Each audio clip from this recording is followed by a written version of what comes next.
మహారాష్ట్రలోని శ్రీ తుల్జాపూర్ గ్రామం నందు స్వయంభుగా వెలసిన శ్రీ తుల్జా భవానీ దేవి నవరాత్రుల సందర్భంగా రాష్ట్ర కాంగ్రెస్ నాయకులు పులిమామిడి రాజు తన కుటుంబ సభ్యులతో కలిసి తుల్జా అంబాయి అమ్మవారికి ప్రత్యేక అభిషేకము, దీక్షా సంకల్పము, గోందాలము, స్పర్శ దర్శనము, జోగు వంటి కార్యక్రమాలను ఆలయ పురోహితులు పండిత్ రోహిత్ కదం పరమేశ్వర్ ఆధ్వర్యంలో నిర్వహించారు.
पुलिमुंडी राजू सर का आज अभिषेक हुआ है उनका, और उनके माँ के नाम से उन्होंने खाना आज बांटने वाले हो 12 बजे।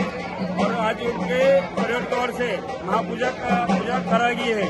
उनके परिवार की ओर से आज अभिषेक पूजा, गोदा पूजा, पुरम पोले का नैवेद्य, ये महापूजा करके सभी भक्तों को उनके आशीर्वाद देने के लिए माता के दर्शन के लिए आए हो, और उनके माता के नाम से खाने के लिए बोले। आज माता का तुलजा भवानी का शेष नाग अलंकार है। आज తుల్జా భవానీ మాతాకి ఈరోజు నవరాత్రి ఉత్సవాల్లో భాగంగా ఈ యొక్క మహారాష్ట్రలోని అత్యంత శక్తిపీఠమైన తుల్జా భవానీ మాతాని దర్శించుకోవడం జరిగింది. ఈరోజు అమ్మవారు శేషనాగు రూపంలో భక్తులకు దర్శనం ఇవ్వనున్నారు. ఈ యొక్క నవరాత్రులు కూడా ప్రతి ఒక్క రోజు కూడా అన్నపూర్ణాదేవిగా, దుర్గామాతగా, సరస్వతీదేవిగా ఇలా అనేక రూపాలుగా భక్తులకు దర్శనమిచ్చి ఆ యొక్క అమ్మవారి ఆశీస్సులు అందరూ కూడా ఈ నవరాత్రుల్లో పెద్ద ఎత్తున ఈ యొక్క శక్తిపీఠాన్ని, ఈ యొక్క తుల్జా భవానీ మాతాని దర్శించుకోవడం జరుగుతుంది. ఈరోజు మేమందరం కూడా కుటుంబ సమేతంగా ఈ యొక్క తుల్జా భవానీ టెంపుల్ పండితుడు రోహిత్ పండితుడు గారి ఆధ్వర్యంలో అమ్మవారిని అభిషేకం చేయడం జరిగింది. ఖచ్చితంగా అమ్మవారి ఆశీస్సులు మా తెలంగాణ రాష్ట్రానికి, అలాగే సంగారెడ్డి నియోజకవర్గ ప్రజలందరినీ కూడా చల్లగా చూడాలని ఆ అమ్మవారిని వేడుకోవడం జరిగింది. ఖచ్చితంగా ప్రతి సంవత్సరం కూడా ఈ యొక్క శరణవరాత్రి ఉత్సవాలు అత్యంత ఘనంగా కూడా ఈ యొక్క తుల్జా భవానీ మందిరంలో నిర్వహిస్తున్న భక్త బృందానికి, ఆలయ కమిటీ అందరికీ కూడా ధన్యవాదాలు తెలుపుతున్నాను.